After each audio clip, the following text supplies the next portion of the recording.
Ooh.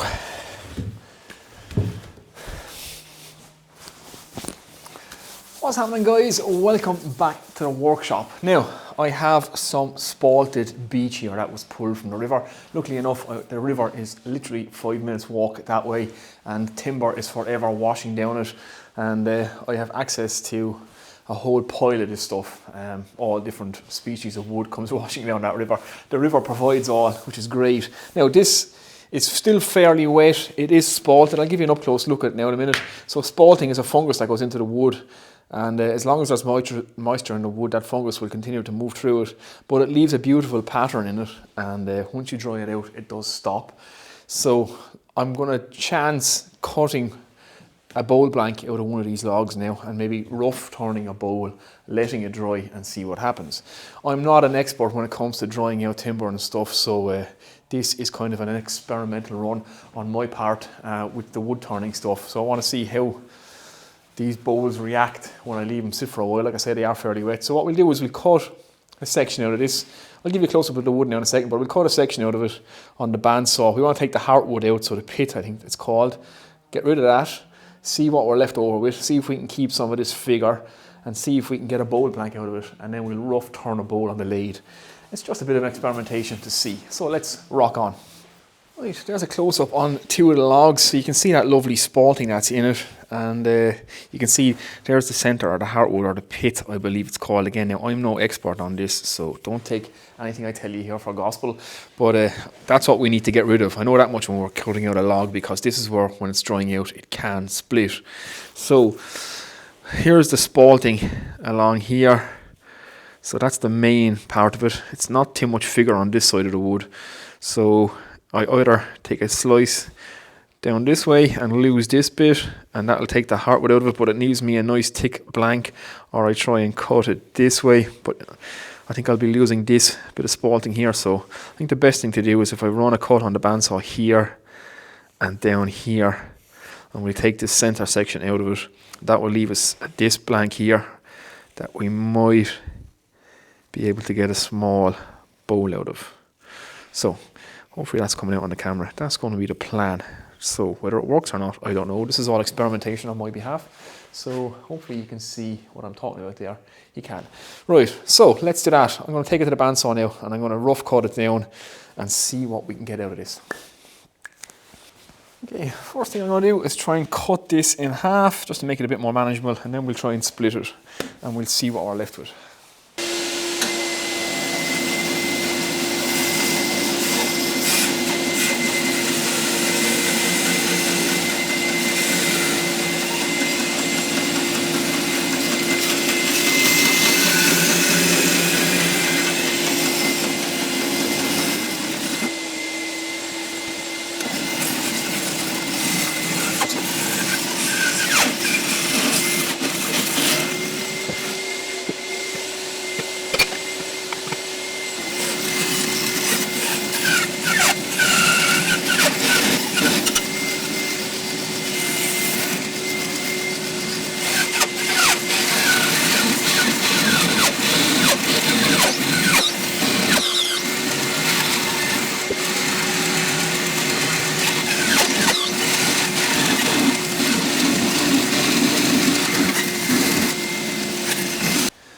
There we go. That was completely abusive to my bandsaw, and maybe if I'm getting into this wood or anything, I might need to upgrade the bandsaw, because that was hard going on it, and it wasn't the safest way to cut out a log.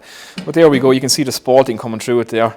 It's a lovely figure in it, but this is still very, very wet.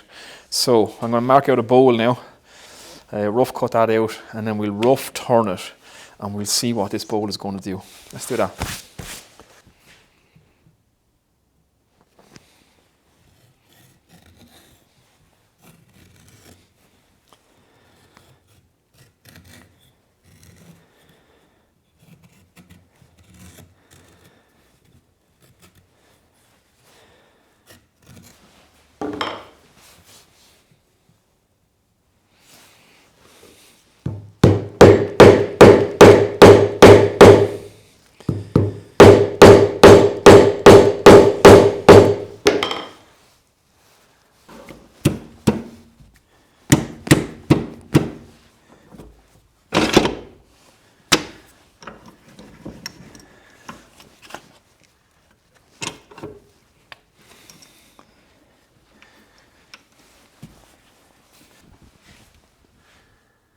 Okay, let's start this thing spinning and see how we go.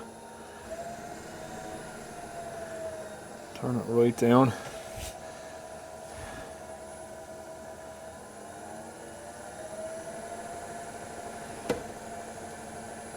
Have a bit of a shake there, not too bad. Okay. We'll try it at about 860 RPM. And let's see if we can get this round. Maybe we turn it down a small bit. About there. Okay, 660. See what happens.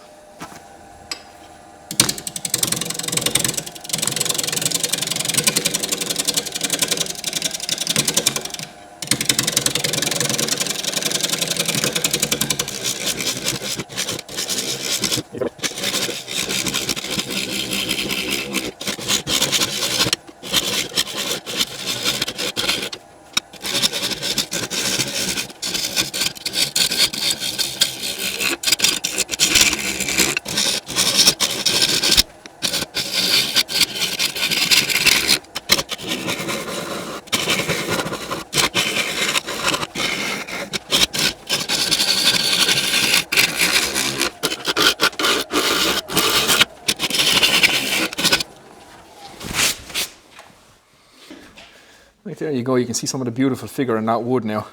And bear in mind, this is not the right tool for doing this job, but it's what I have, and this is all experimentation. My bowl gouges should be here in a few days' time, but until then I'm using kind of this is really a spindle gouge. But we'll see if we can rough this out and see what it looks like. But yeah, that's pretty impressive. Like I say, I can get more of this, so this is an experimental piece. So yeah, let me rock on and see what this comes up like.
There is the outside of the bowl for the most part, and I'm just going to use that as our tenon.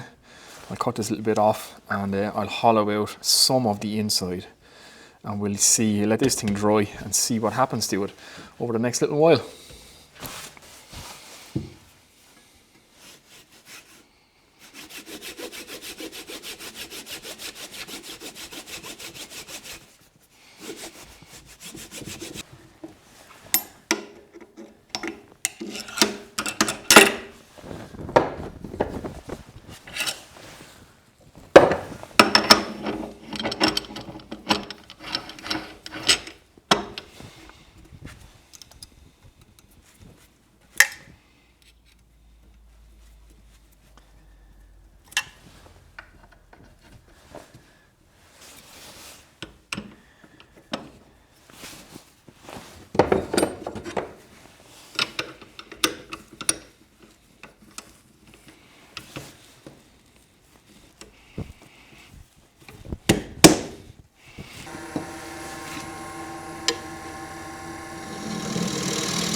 Right guys, there we go. There is one roughed out bowl. Now keep in mind, do not do what I was doing there. I was using a spindle gouge to rough out a bowl instead of a bowl gouge. Like I say, my bowl gouges aren't here yet, and I have a spindle gouge, and I just wanted to give this a go to see what was possible and to see what this wood is going to do.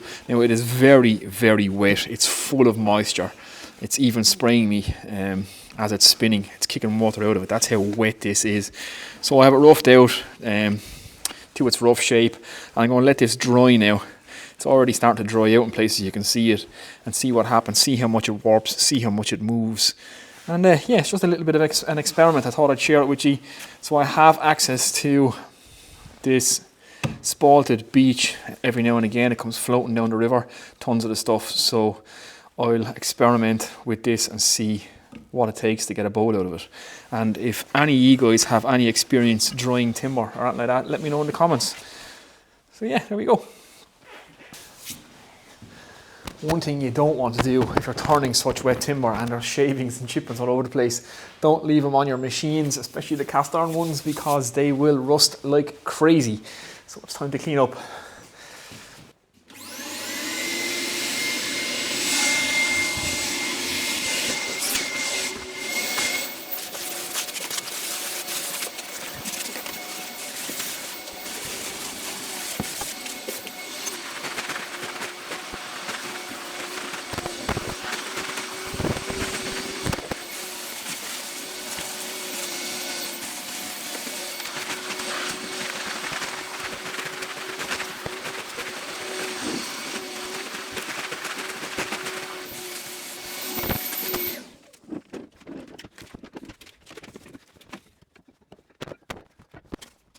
Right guys, there we go. That's just what I'm at in the shop at the minute. Like I say, I have access to a bunch of this spalted beech and other type timbers that I pull from the river.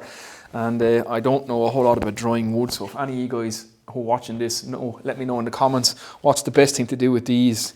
Would you cut them into strips, cut them into bowl blanks, leave them dry that way, stop them splitting? How do you do it?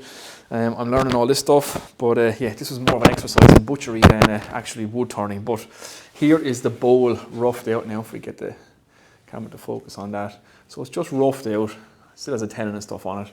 So what I've watched a few guys do is they take the bowl, they get the chippings off it, put it in a bag with its chippings and let it dry that way. Like, this is very, very wet. This is soaking wet still. Like it's out of the river about a week. I've had it drying for about a week and it's still very, very wet. So yeah, you can see the pattern in it there. It's very, very nice. So if I could start turning this stuff into bowls, that would be fantastic. And like I say, some more of my woodworking tools or wood turning tools should be here next week. So I was using a spindle gouge to rough out a bowl. I know I shouldn't be doing it, but I was too excited and I wanted to get something done. So there you go guys, that's what I've been doing in the shop today. Spalted beech, you're going to see more of it and more of this stuff that I pulled from the river, and I might even take you down to the river to show you what goes on down there as well. So that's it guys, comments and questions below, and I'll see you in the next one. Take it easy.